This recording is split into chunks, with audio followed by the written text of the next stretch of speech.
pleasant good afternoon to you and welcome to another episode, the first episode of the year of Nation Watch. We want to thank the good people here at Channel 9 for facilitating us and ensuring that this program continues. You know, the last program of the year, we had the young people looking back on 2017, and now we want to look forward. We're going to take a little look back today, but we're going to look forward to 2018. But before we start the program, we started the year in a solemn and a somber mode because one of our comrades, Sandra Adams, she would have passed away on Tuesday last. So before we start the program and introduce our guests for today, we're going to take a minute and recognize her and remember her and her contributions. We put together a small clip to Martin Carter's death of a comrade. We hope you get a chance to see it and enjoy to our comrade.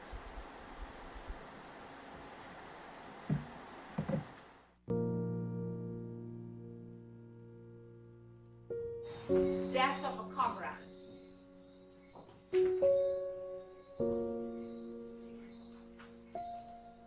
Death must not find us thinking that we die. Too soon our banner draped for you. I would prefer the banner in the wind, not bound so tightly in a scarlet fold, not sodden with your people's tears, but flashing on the pole we bear aloft, down and beyond this dark, dark lane of rats. Dear comrade, if it must be that you no longer speak with me, nor smile no more with me, then let me take a patience and a calm. For even now the greener leaf explodes, sun brightened stones, and all river burns. Now from the morning vanguard, moving on. Dear comrade, I salute you, and I say, death will not find us thinking that we die.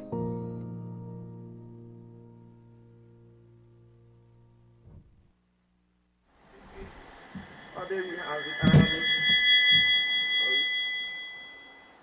So our comrade, of course, Sandra Adams, would have passed away. Of course, there is a evening of remembrance on Thursday coming at the Congress Place for her. So those persons who are desirous of showing their respects can be there and can interact with other comrades and share your memories of our comrade that passed. But of course, we're going to look forward today, and we have a very special guest with us as we look to start the year on a bang and re-energize the Nation Watch show. We have with us no other than the chairman of the PNCR, the Attorney General, and the Minister of Legal Affairs, the Honorable Basil Williams. Thank you very much for being with us this afternoon. Thank you, Critchlow. Good afternoon, readers, viewers. Happy New Year to you all. And of course, I must reiterate our condolences to the grieving relatives of our stalwart Sandra, stalwart sister, and we say may her soul rest in peace and rise in glory. Yes. Again, we want to move forward, but before we move forward, we're going to look back, Minister. We're glad that we have you here. We're pleased to have you, and we look forward to many more programs with you this year so the public can get to know a number of things. But before we move forward into 2018, because we would have had a number of achievements in 2017. And I like, let me repeat a phrase that I saw in your budget presentation. And it says that Guyana, like a phoenix, has risen from the ashes of its own despair. And I like that, and I want to start on that note because a number of things have been put in place to ensure that we rise from the ashes. Let's start with the anti-money laundering act and FATF and CFATF. What can we expect from that now that we're in this place? Well, the court referred to the fact that when we took office as a government, we were in the pits of CFATF and FATF. We were blacklisted. And I think within a year we were able to remove ourselves from those abysses.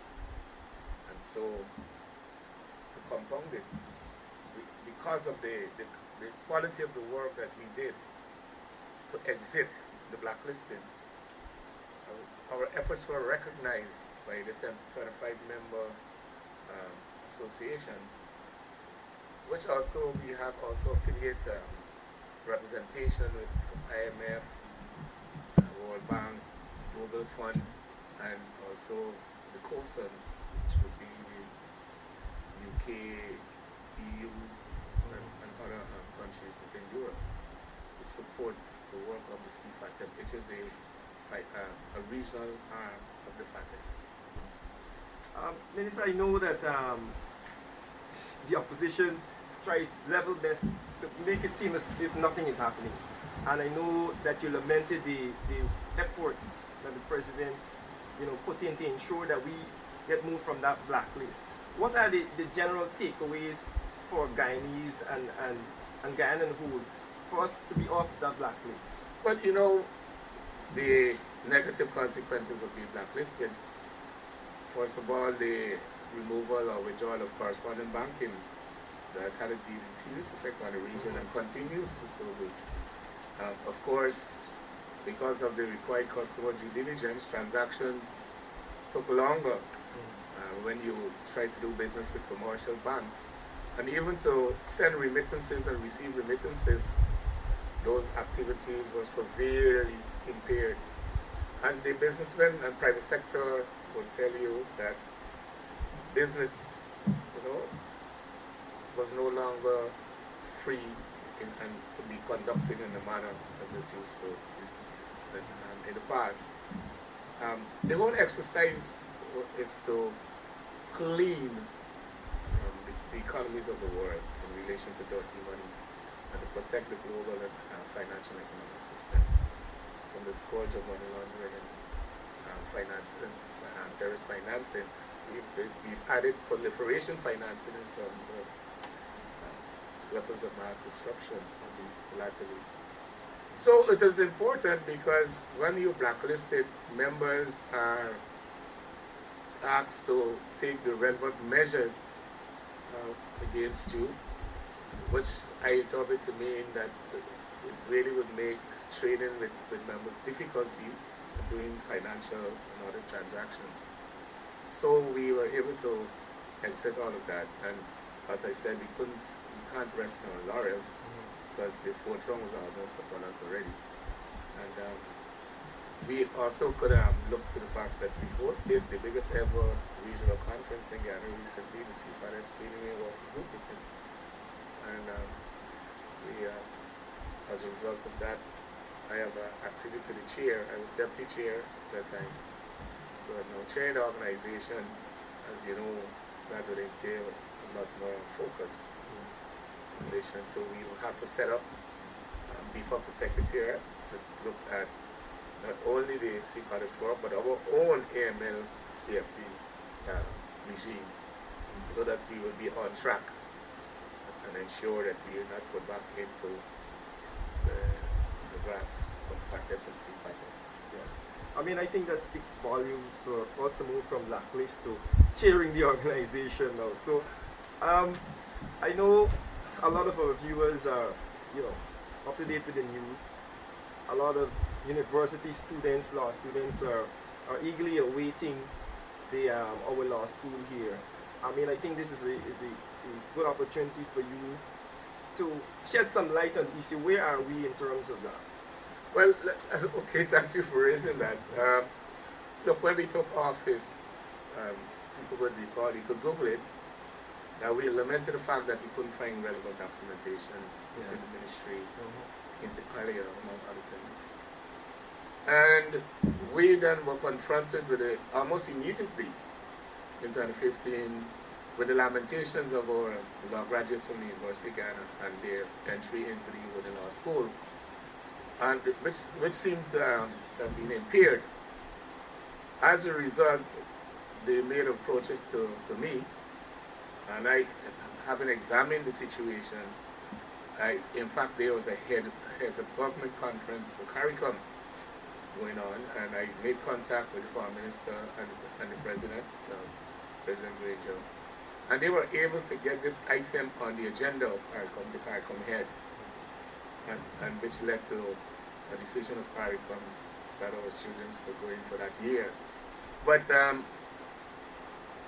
didn't end the problem, because the following year, similar problems confronted the students. In fact, they were confronted with such problems since the last government withdrew the economic payment of economic costs to students. And but what made it even worse, having stopped the contribution, Williams started saying that they didn't have space for our 25 which limited us to. I must point out that every year the Uwuden and Normal Madi Law Schools, they churn out over 200 graduates. Why is they limiting us to 25? About 25 top students. And not all 25 take up because of obviously the cost constraints. And the tuition fees are very high. Right now they're nearly 15,000 US, or 3 million. And of course the students still have to have lodging, and they have to eat, have to buy books, general, and transportation also. So it's very costly. And our students have been troubled in the program. So there was, I met ongoing efforts to sign on to a new collaborative agreement between UG, UV, and the CLE, Council of Legal Education, which the past government was unable to sign on. And they were telling us that the 25 should include Belizeans and Jamaicans who had been hitherto studying at UG. And the upshot of it all was that in 2016, we were able to get a collaborative agreement for 3 years, and specifically for 25 Guyanese law students. I don't even like how that sounds. It sounds discriminatory. Yes. And therefore, it was the reality that we had to have a law school in Guyana. The cost of living is easier here, and of course, the students wouldn't be saddled with a heavy burden, which they have to carry in Trinidad. And we explored it, and the Jamaicans approached us. Well, we were able to see a couple of documents which were given to us by the University of Guyana. One of which said that, pointed to the fact that Chancellor Bernard was telling the Council of Legal Education that the agreement was to cite the university on the campus, at the University of Guyana campus. No, that's a person that Chancellor Bernard, as she then was. Chancellor Bernard couldn't make a whimsical and capricious representation like that when it comes to legal education. It could only have meant that it was a decision taken by the previous government, pursuant to which he made that representation. And that was in 2003, 2004. As a result, also, documentation showed that committees were formed in Guyana and at the CLE to look into this, to pursue this question of establishing the law school. So it's clear that a decision would have been taken by the CLE. And in fact, Mr. Nandalal latterly has said that they had the agreement, the permission was given to their government to establish a law school years ago. And so the question is, when was it withdrawn? And why would it be withdrawn?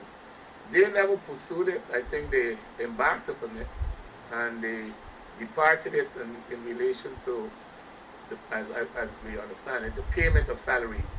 Because the CLE required that the salaries that would have been paid in this law school in Ghana were to be coincident with the salaries being paid in Normal Manley and Hewwood Law School. But our government, in an effort to alleviate the suffering of our law graduates for the University of Guyana, and also with a view to the continued nurturing of the legal profession in Guyana, signed on the discretion of which we call the Joseph Haynes Law School. And so, at the Council of Legal Education now, after we had the signing with the Jamaicans in Guyana, launching it, immediately thereafter, it was already in January 2017, Mr. Nandlal said that he was complaining about it and he was going to write the Council of Legal Education. And that could only be to stop or impair it. And in fact, he did so by email dated the 21st of January. He wrote to the incoming chair, Mr. Reginald Armour, Senior Counsel, Trinidad, and apparently in an email under the hand of Mr. Armour, he assured Mr. Nandlal that he would put that matter on the agenda for the next meeting of the Executive Council, which would have been a couple of weeks hence. Now, that in itself was unusual because the Council of Legal Education, the agenda for that council is set by incumbent Attorney General and heads of judiciary, etc.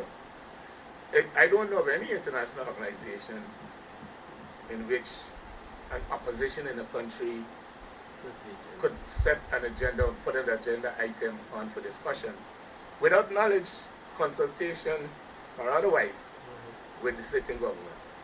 So that alone was irregular. But when I attended the meeting, I was confronted by Mr. Armour, who gave me a document which I looked at. It was a press release, it was headed press release. And the press release purported to say that no permission was ever given to Guyana. So I asked him, well, how could he be done? How could this determination be made like this? No meeting has started, etc. You could have waited for the meetings. And he said, no, there was a meeting of a review committee. And I said, review committee? And he said, yes. I said, but you didn't give us a hearing before this committee. And he said that Chancellor Singh was a member of the committee. So, Chancellor Singh, even if Chancellor Singh was a member of that committee and was on and didn't attended or didn't attend one, he couldn't represent the government of Guyana, you know. And the representation for the government is via the Attorney General. And so I just took the issue to my fellow Attorneys General, who promptly directed him to withdraw the release, which he said he had already sent to Caribbean media, etc. And he had to withdraw it. And so the decision was taken that Guyana would continue to follow up on the process that was left off at the time by Chancellor Bernard, etc. And that's where we are right now. And we have been pursuing, they said that we should proceed with a feasibility study which would include the requirements of the CLE, that is, to open a law school under the auspices of the CLE, the various considerations that they require. And that's where we are right now. And the Jamaicans, we started miles apart, and we've actually, according to Dr. Odell and Mr. Christopher Ram before he departed, we were very close. And one of the things we have to do now is to identify the land on the campus, which the Vice Chancellor has agreed to, and he has asked the Deputy Vice Chancellor, Dr. Reynolds, to facilitate it. And we hope by tomorrow the land will be identified. There's a sworn, experienced sworn land surveyor in the form of Mr. Hugo Cortes, who's representing us, to identify the land. So once we finish with that, is a major item. Both sides, the Jamaicans, as we are positive that we could move on. And there's also supposed to be a committee formed by the CLE. I haven't heard from Mr. Armour about that committee, but that committee is also part of the process. Thank you, Minister. And you got the explanation there, and I certainly feel this is fantastic news. And I know that the students who are looking at the program, those who are hearing this, are feeling relieved that this is still on the cards. So as we move forward and take a look back at some of the other things that would have happened in 2017, I know that we had the Hague conference that happened earlier well, late in 2017. I mean, for a lot of persons looking, they might hear these things, they might see it in the papers, but I'm happy that you're here to give some sort of clarity and shed some light on what this means for the populace, what this means for the average man out there, the average organization out there. I don't know if you can expound on that. Yes, well, thank you. Of course, the HAY conference was another big successful conference that was held by the Legal Affairs Ministry of this government, and that was in 2016. And it was a combination or collaboration between UNICEF Guyana and the HAY Conference on Private International Law, which is based in The Hague, in the Netherlands. It was very successful. 22 countries at the level of heads of judiciaries and attorneys generals and the like. And so we had a follow-up to that conference so that our stakeholders could identify the various conventions that they believe the government should proceed to gain accession to. In other words, to sign on to. A lot of the children conventions, of course, conventions in relation to abduction, adoption, maintenance, and the like. Those were approved at the follow-up meeting, which was also a collaboration with the UNICEF Guyana, the HAY Conference, and the Ministry of Legal Affairs on the part of the government. And our stakeholder groups, the NGOs, etc., signed on to most of the conventions. So the next stage is for a collaboration with the Ministry of Foreign Affairs. That is the ministry that has the remit in dealing with conventions. So to get us to follow the procedure to so do. In the commercial realm, we have the Apostille Convention, which is a process to authenticate documents that would be acceptable prima facie in member countries around the world. That would enhance business a lot, a great deal. And there are conventions in relation to forum, which courts, which forum, in which country your contracts should be, any breaches of your contracts and agreements should be circulated, etc. So all those things are there to be pursued in 2018. Okay, well, as we again look at some of the issues that we would have covered in 2017, quite recently, Minister, the President and the opposition leader would have held talks in discussion of the selection of the selection of the Chancellor of the Judiciary and the Chief Justice. I know you were part of that meeting. Any updates on that front? Well, you have the updates already. I don't really wish to treat with what happened during the meeting, because that's a meeting with the President and the leader of the opposition. But what I wish to say in relation to the comments that would have been surrounding, and some, you see some things in Peeping Tom, some erroneous representations. It is simply this. Whilst in opposition, the President had the opportunity to have a meaningful consultation with then President Ramatara for the same purposes.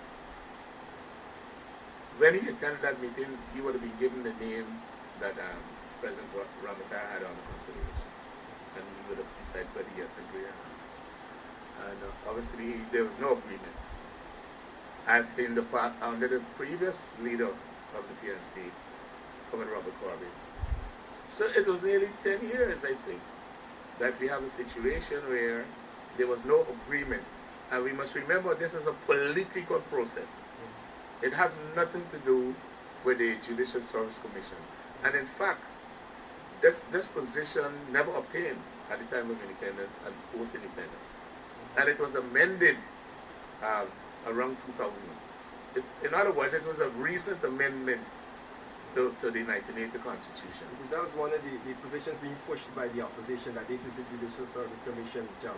And it's a highly erroneous statement, because it was a political process. The Judicial Service Commission was shut out. And the President said, look, I believe we should advertise these positions, which is a fair position, because also the CCJ, our highest court, their Judicial and Legal Services Commission, they advertise.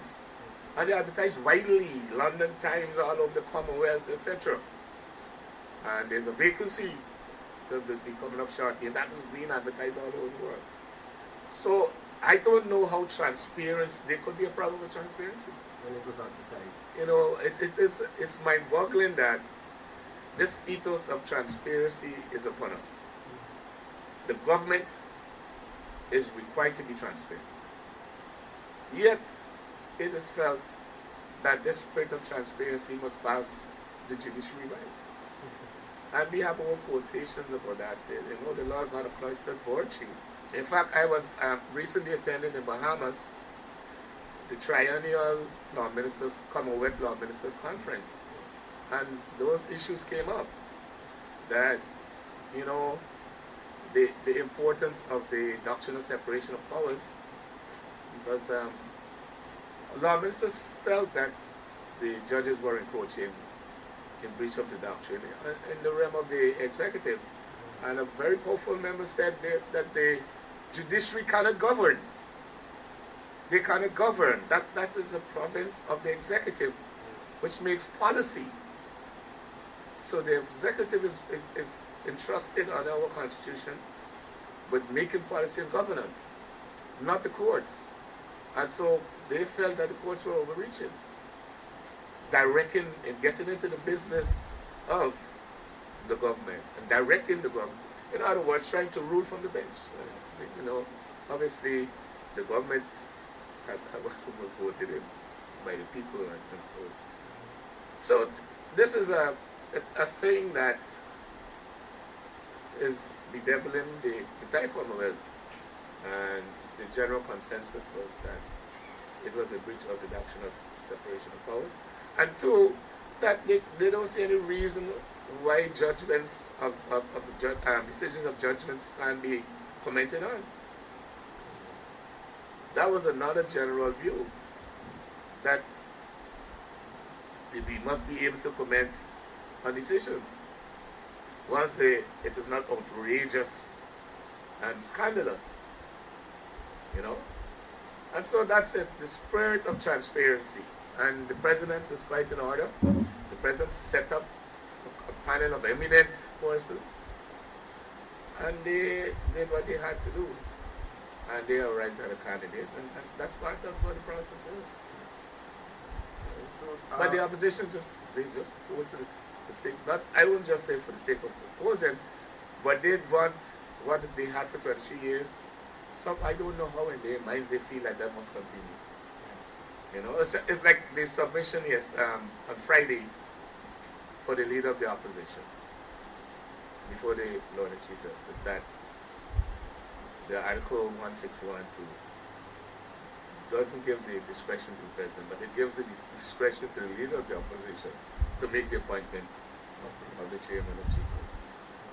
So that's the situation, that the process for the selection of the Chancellor and Chief Justice is a political process that has to do with the agreement between the president and the leader of the opposition. Just the two of us, you know. And I would say that there's no place for the court in that arrangement, because you could see for yourself that for the court to say that they are directing the two persons to agree would be uncertain. We are hoping, of course, that consultation happens in a civil manner. We get to, because it has been enough. A lot of years without this in place, and I mean, I'm hopeful that happens quickly. Looking forward, Minister, 2018, the Ministry of Legal Affairs. If you want to shed light on some of the upcoming things that you have. Well, almost immediately we have on us in January capacity building. We're hosting an assessors training. That is the CFATF, and this training will be co-funded by COSANS. They fund the actual conference. The government of Guyana will assist in other respects.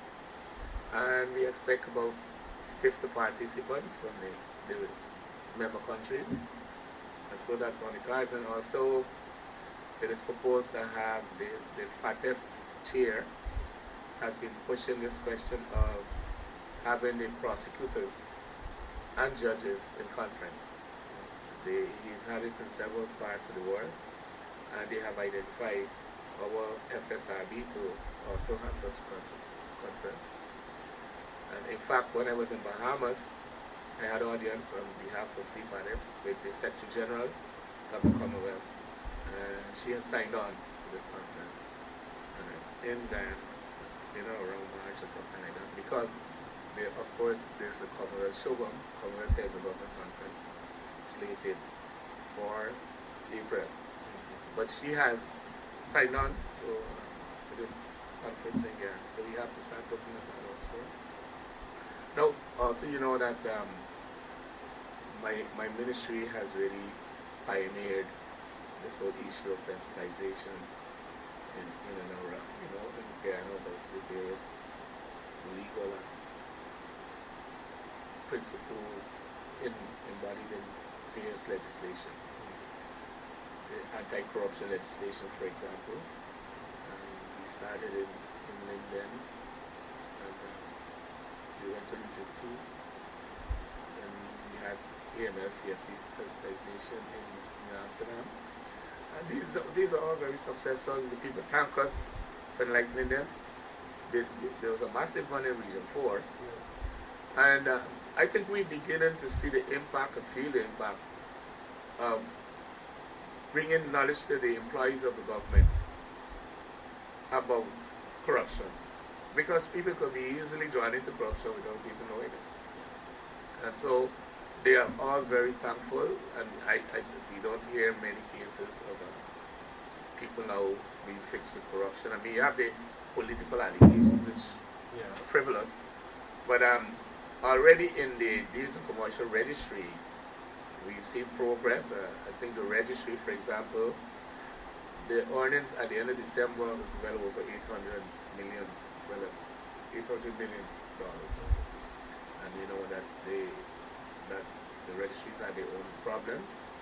So we believe that it's a very successful sensitization. It's not in keeping with Article 13, but consultation. And we will continue in that same vein in 2018.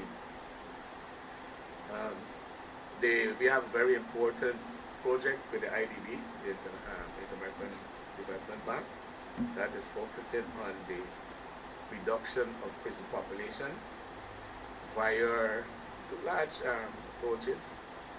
The first instance, reducing pre-trial detainees in prison, those who are awaiting trial and clogging up the prison, and also alternative sentencing to prevent them from going into prison. And in that regard, there was supposed to be a legal aid clinic to assist persons who are charged with minor non-violent offenses, and they will be assisted. A lot of times they go unassisted to court and they can't defend themselves. Yeah. Then the probation services will be beefed up, along with the Law Reform Commission that we have set up in the Ministry of Legal Affairs. Because when you have an alternative sentencing, would include things like community service. Even though we had some community service, we didn't really have the probation officers to police it. Okay. So they couldn't really give you updated reports of how this person has been performing, and how many hours they work, and whether they report it to the stations, that kind of thing. So you need to, and they put aside money in that program to beef up that service. And of course, with the Law Reform Commission, they would assist us in employing commissioners and other staff, so that they could look at drafting laws to enable alternative sentencing sanctions to be applied to various offenses.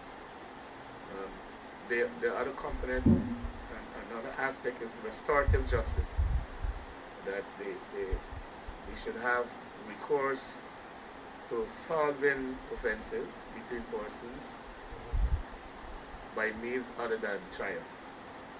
So that's what you call restorative justice. And we already have our unit up, and we staff in, and we've located a building, and they're already in the building. So we hope that they'll be up and running at this point. So we have a lot to look forward to in 2018. Let me say that I consider that the year 2017 has been a very successful year for the ministry. I also feel that it's unprecedented because this ministry is doing and it's entering into areas that have never been touched by previous administrations.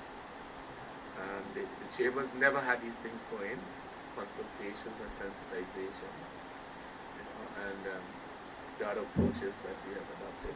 From the get-go, we were proactive. We tried to deal with backlog cases, training magistrates and judges, and the like. And a very important thing we are concerned about, and it all lends itself to transparency, is the introduction in the courtrooms of digitized voice verbatim recording systems. It not only lends to transparency, but it assists with the efficiency and speed of the court process. It's especially vital, I would say, in their sizes, which are jury trials, and even in major magistrate courts, you could do that. You could get an immediate printout. You could confirm whether somebody said so or didn't say so. And there was a pilot project funded by IDB under the last government, and you would be surprised to know that we always know that they never liked transparency. That the upshot of it all was there was a struggle between the Chancellor and the Attorney General, so who really was a custodian of the process. And the actual equipment were taken by the last Attorney General and locked up, hidden away in a part of the ministry in Carmichael Street here in the chambers. And it's only after I became the Attorney General that Chancellor Singh wrote me several letters asking me if I could facilitate him by releasing. So at first I said I've never seen any equipment. And then he sent a man to me who has been working on the previous MJAS project. And he did a search, actually, and he actually found all the equipment. So I don't know what mind, is that you would take funding money that we have to pay back, and the equipment that was purchased with our money, instead of deploying the equipment in the courtrooms, you hide it away in a storeroom in your ministry. It's mind-boggling. It's important that we have that, and if the courts can't get funding for it, I think as a government, we'll have to try and introduce, even if gradually. I feel in this day and age, that's something that's vital. If we had that, Nanila could not run out from the court and said, I threatened a judge, etc. It's such an outrageous claim that he hasn't been sanctioned for by the judiciary. He ought to have been sanctioned by them. But karma, they say, it's a matter of redressing things. Because look what happened in Parliament. Even when you had that transparency in Parliament, they were still trying to say it never happened. Yes.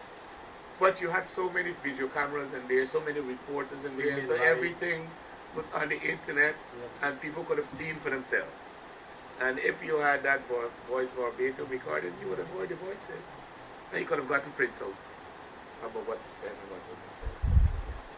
So, our government will continue to pursue transparency in all its forms. Right, Minister, I know that you wear many different hats, of course, as the chairman of the PNCR.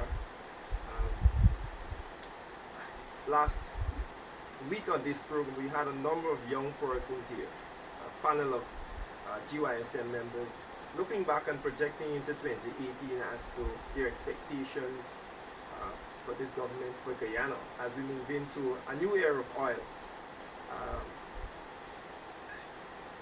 Wearing your chairman hat, how do you see 2018, and what are we to expect from the PNCR as we move forward?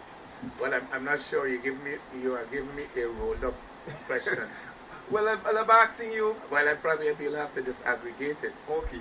You're talking oil on the one hand. I'm talking about our general expectations to the party. Well, one, we've just celebrated 60 years. You know, that's no mean achievement. Yes. And we undertake, and we undertook, and we will undertake to continue to ensure the sustenance of the People's National Congress reform, and largely directed to its support to its supporters, members, and the Guyanese people as a whole. Because as you know, it's a mass-based party. It's a party that has a sound track record in the history of the development of Guyana. In fact, it's the party that, as far as I could see and the record show, that started the entire development of post-independent Guyana. Institutions were created by our founding leaders that are still relevant today. Whatever they did in those years really has formed is the anvil upon which the modern Guyana will be handled. You know, so the PNC is a great party. It had great leaders.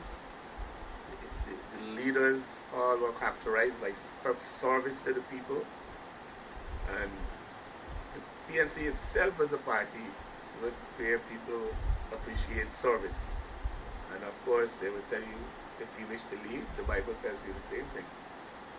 You must first be a servant. So yes, the PNC it has its calendar of events, its programs, and obviously we will have to deal with local government elections in 2018. So we'll have to prepare for that.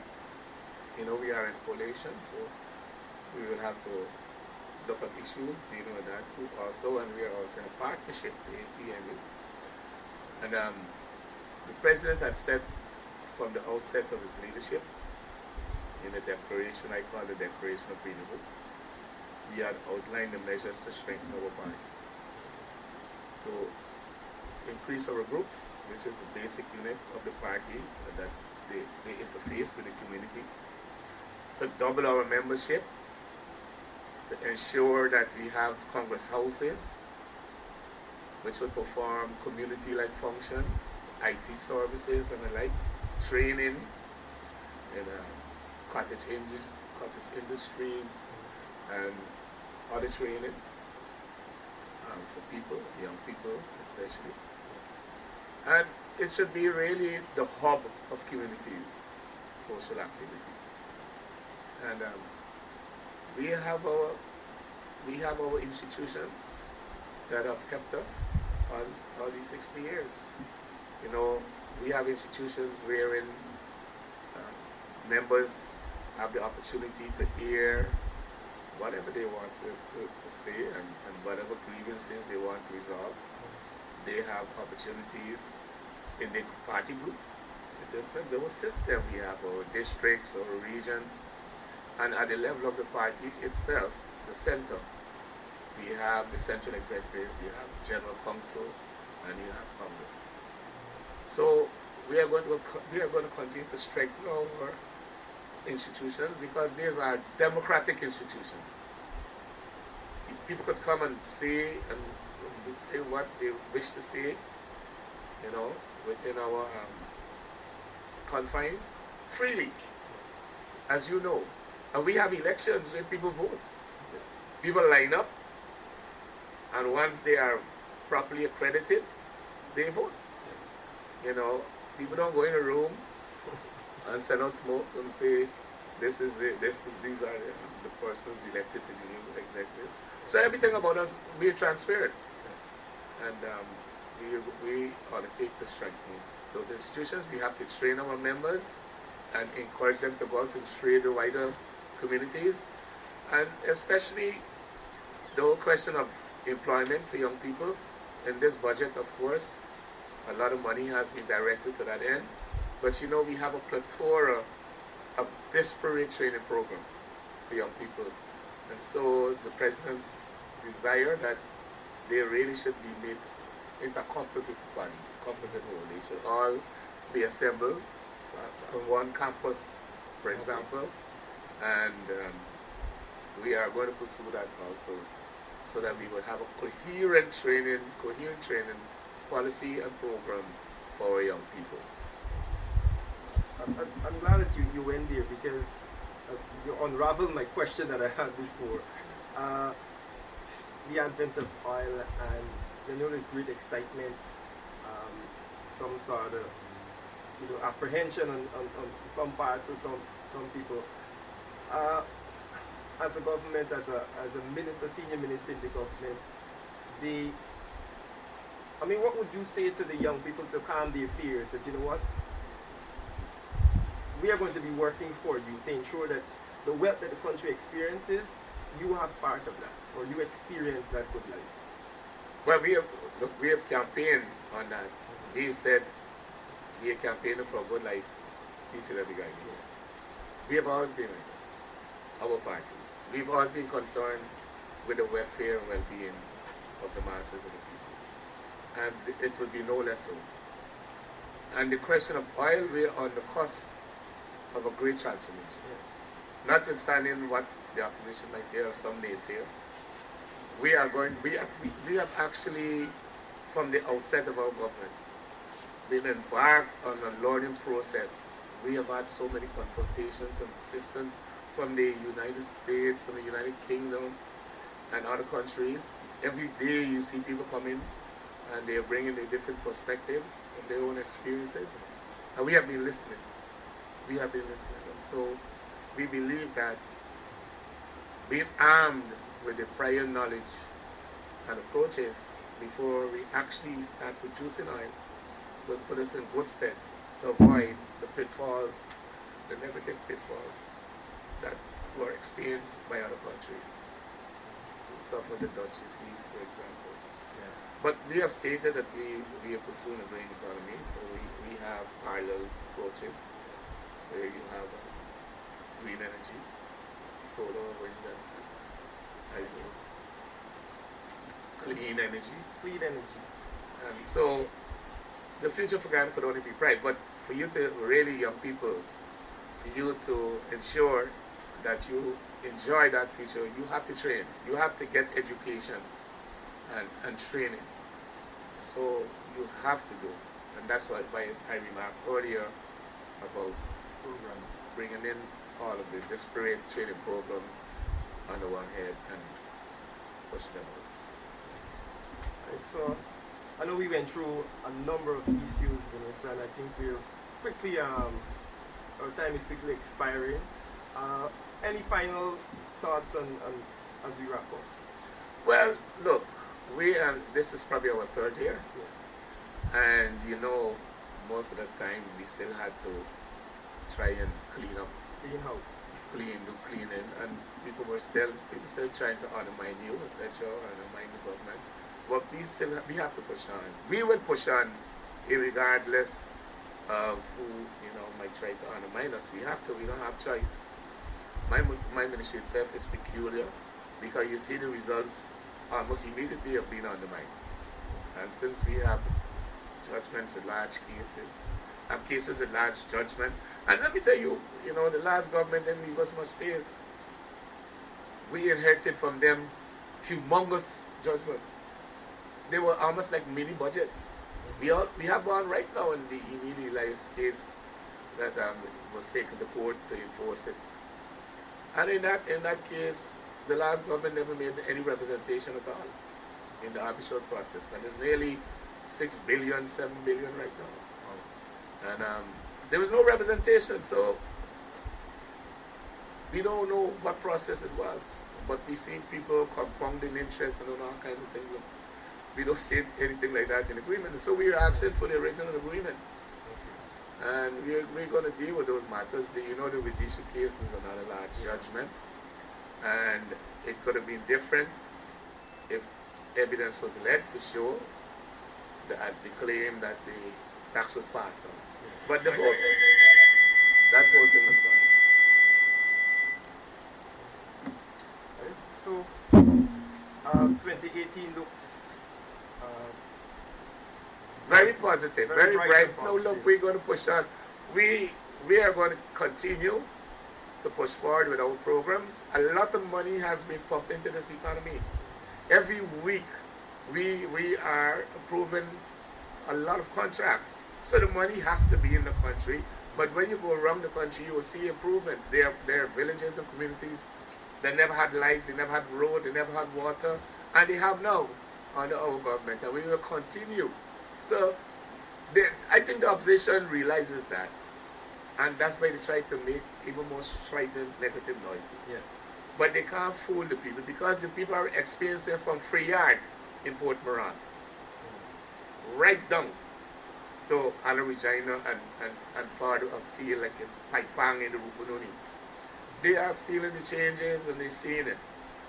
And but starting from January with this new budget, where we have 12 months to spend the money, it's going to be even better. Now the money has to, unless somebody's consciously siphoned out the money, they're shoving it abroad, but it has to be spent in our community, in our country. Yes. So thank you very much, Minister. Of course, viewers, we were looking at Nation Watch. We were chatting with the Minister of Legal Affairs and the Attorney General. Of course, he's also the Chairman of the PNCR, the Honorable Basil Williams, giving us, of course, a rundown of what happened in 2017 and looking forward to 2018. And of course, we said that the future looks very, very bright as we move forward into 2018. Like we lamented last week, the house has been cleaned, and now we're about to step into that time where we can enjoy some of the good things, the good life in this new clean house. So thank you very much, Minister, for joining us today. Thank you, Randolph. And we hope to see you many more weeks. Yes. And we hope to see some of your counterparts also on the show as we share with the viewers what is happening with your government. But I trust that will happen. Yes. Thank you very much. My name is Randolph Critchlow. Hope to see you here next week once again. Thank you.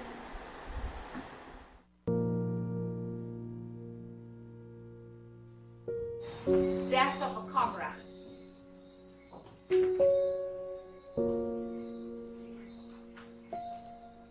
Death must not find us thinking that we die.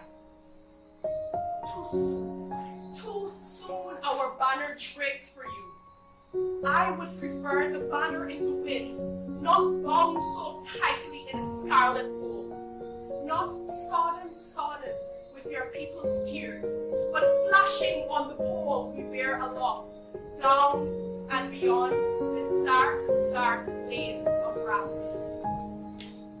Dear comrade, if it must be that you no longer speak with me, nor smile no more with me, then let me take a patience and a calm.